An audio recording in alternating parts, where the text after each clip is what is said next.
बरेली, सिपाही की गुंडागर्दी से परेशान हुआ जनसेवा केंद्र संचालक। बरेली, मामला कोतवाली क्षेत्र के चौपला पुल के नीचे जनसेवा केंद्र संचालक सब बैंक के आप बड़ौदा CSP का है। दिनांक 29 मई 2015 को दोपहर वीरपाल यादव, जो पुलिस में है, ने संचालक के हाथ से 250 छीन लिए। इस बात की शिकायत संचालक ने मौखिक रूप से चौकी इंचार्ज बिहारीपुर से की।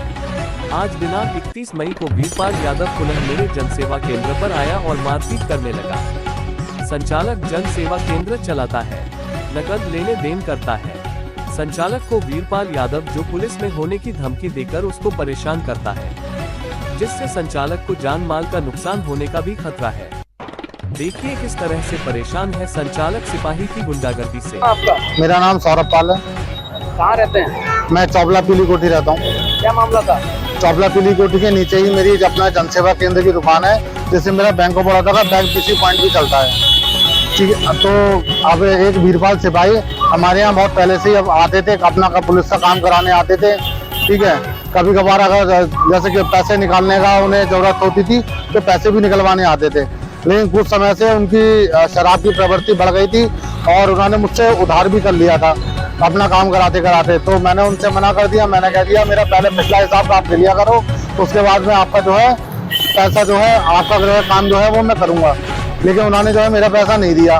वो मुझसे दबाव बनाने लगे कि नहीं मेरा जो है पंडित दीनदयाल उपाध्याय कार्ड तुम जबरदस्ती बनाओ।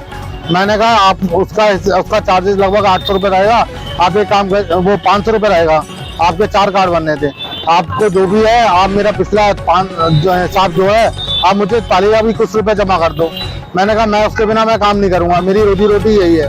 इनकी तनख्वाह आधी मिल चुकी थी, इन्होंने मुझे खुद बताया था कि मेरी आधी तनख्वाह मिल चुकी है, लेकिन इन्होंने मुझे उसमें से भी मेरे 250 रुपये मात्र थे नहीं दिए।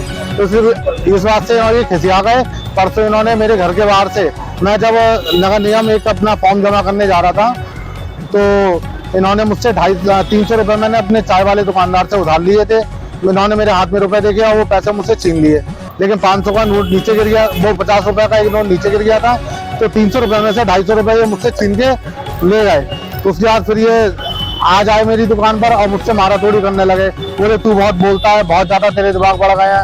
इस तरीके से इन्होंने माराथोड़ी करी और मेरे कैमरा बंद करने के लिए इन्होंने जो पावर सप्लाई थी वो इन्होंने हाथ से झटके से इन्होंने पावर सप्लाई बंद कर दी।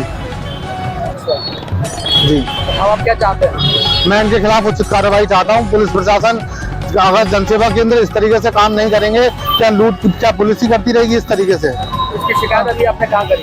अभी मैंने CO साहब बैठे थे और थाना प्रभारी माननीय कोतवाली जी बैठे थे। ठीक है, दोनों लोग मौके पे मौजूद थे। मैंने दोनों को अपना प्रार्थना पत्र दे दिया है। मैंने इनसे कहा था, मैंने मैं तुम्हारी पुलिस में शिकायत करूंगा, तो इनने मुझसे सीधा कहा पुलिस भी कोई मैं अपनी जेब में रखता हूं, पुलिस विभाग से हूं, कोई मेरा क्या कर लेगा। ज़्यादा से ज़्यादा मैं सरकारी दामाद हूं, मेरी सैलरी आधी हो जाएगी, मेरे मरने के बाद मेरी बीवी को नौकरी मिलेगी, कोई मेरा कुछ नहीं कर सकता। मतलब पूरा गुंडागर्दी को उतार आई है पुलिस? जी हाँ। चलिए ठीक है।